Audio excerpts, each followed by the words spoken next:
Buenos días, como grupo hoy les presentaremos la auscultación cardíaca en adultos y niños.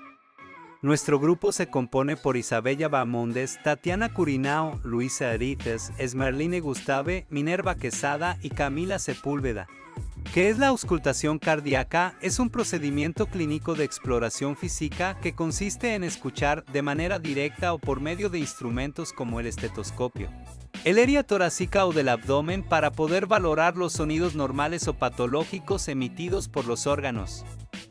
Por lo general se ausculta con el objetivo de escuchar sonidos provenientes del corazón, pulmones e intestinos para evaluar la frecuencia, intensidad, duración, cantidad y calidad. La importancia de la auscultación la encontramos en el diagnóstico, ya que ésta nos proporciona información clave para el diagnóstico de diversas afecciones médicas. Por ejemplo, los sonidos pulmonares pueden revelar la presencia de neumonía o asma. El seguimiento nos permite monitorear e identificar la progresión y las complicaciones de enfermedades crónicas o agudas. Y la exploración física forma parte de la evaluación física general que se realiza durante los exámenes físicos de rutina. Esta evaluación puede proporcionar información valiosa sobre la salud general de un paciente. Cavidades en donde se utiliza la auscultación. Estas son tres: auscultación cardíaca, auscultación del abdomen y auscultación pulmonar. En la auscultación del abdomen, la mayoría son normales. Estas nos indican que el tubo digestivo está funcionando, pero los sonidos abdominales reducidos o hipoactivos incluyen una reducción de fuerza, tono o regularidad y nos indican que la actividad intestinal ha reducido. En la auscultación cardíaca encontramos cuatro focos principales. El primero es el foco de la válvula mitral, ubicado en el espacio intercostal izquierdo medial a la línea media clavicular. El segundo foco es el de la válvula tricúspide, ubicado en el cuarto y quinto espacio intercostal derecho, junto al borde esternal. El tercer foco es el de la válvula pulmonar, está ubicado en el segundo espacio intercostal izquierdo, junto al borde esternal. Y el cuarto foco es el de la válvula aórtica, se ubica en el segundo espacio intercostal derecho, junto al borde esternal. Al auscultar la zona cardíaca, nos podemos encontrar con ruidos cardíacos, soplos y roces pericárdicos. En la auscultación torácica encontramos cuatro ruidos respiratorios muy comunes. Estos son los estertores, que son pequeños ruidos chasqueantes, burbujeantes o estrepitosos en los pulmones. Se escuchan cuando la persona inhala, se describen como húmedos, secos y roncos.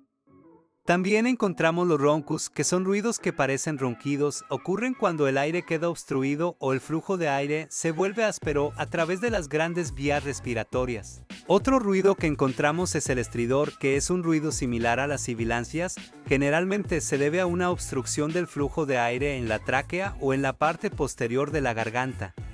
El último ruido son las sibilancias, son ruidos chillones producidos por las vías respiratorias estrechas. Se escuchan con más frecuencia cuando una persona exhala.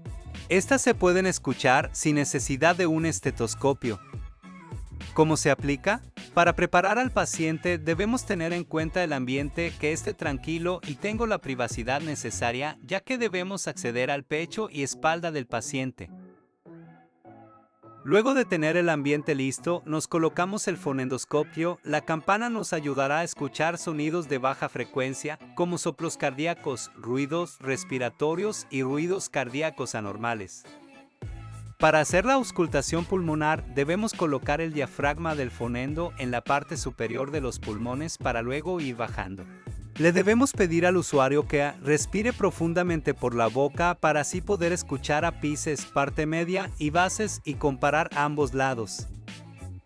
Luego pasamos a la auscultación cardíaca, que es similar, solo que vamos cambiando lugares y sonidos distintos. En este caso son las áreas precordiales, apex y bordes esternales. Aquí debemos pedirle al usuario que respire de forma normal y que aguante la respiración un par de veces para poder escuchar mejor. En un paciente normal deberíamos escuchar S1 y S2. Pero en uno enfermo encontramos soplos, chasquidos o fricción. ¿Cómo se realiza la auscultación en niños? En infantes se considera lo mismo. En cuanto al ambiente, debemos mantenerlo tranquilo, quieto y seguro a nuestro pacientito. Si está en los brazos de la mamá, mucho mejor. En cuanto a la auscultación pulmonar, esta es igual que en el adulto, solo que aquí nuestro pacientito no siempre sigue instrucciones, así que debemos escuchar los ruidos de manera normal. Afecciones comunes en la auscultación de adultos. Aquí encontramos enfermedades cardíacas como la insuficiencia cardíaca congestiva, enfermedades pulmonares como la neumonía, enfermedades respiratorias crónicas como el EPOC. También enfermedades como la hipertensión arterial pulmonar, la cual podemos identificar con un segundo ruido cardíaco, y por último un embolismo pulmonar, el cual apreciamos con taquipnea. Taquicardia y a veces crepitantes pulmonares, taqui-taqui, dijo la Selena. Afecciones comunes en la auscultación infantil. Aquí encontramos la bronquitis, asma, malformaciones congénitas y bronquiolitis. El rol del enfermero en la auscultación es clave dentro de nuestra atención. De esta forma, el profesional de salud puede detectar alguna anormalidad en el usuario. Esta técnica es esencial para los profesionales de enfermería. Además, nos permite obtener una visión profunda del estado de salud del paciente.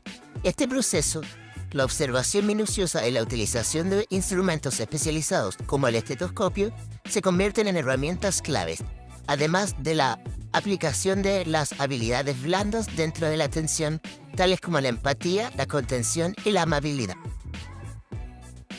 Para concluir, es muy importante realizar esta técnica no invasiva, ya que nos permite detectar anomalías en el ritmo cardíaco, los ruidos respiratorios y otros sonidos corporales para identificar problemas de salud. Estos ayudan a diagnosticar y monitorear una amplia gama de afecciones médicas. La auscultación es una herramienta invaluable para el diagnóstico médico. Ayuda a los médicos a identificar y abordar problemas de salud de manera oportuna y efectiva. Destacar que esta técnica no previene enfermedades, pero puede ayudar en la detección temprana de problemas de salud o condiciones médicas subyacentes. Solo permite identificar signos y síntomas de enfermedades en etapa temprana, lo cual nos permitirá intervenir antes de que sea más grave. Para finalizar, y como le dijimos a nuestros ex, hasta aquí llegamos. Muchas gracias por su atención. A continuación les dejamos nuestra bibliografía.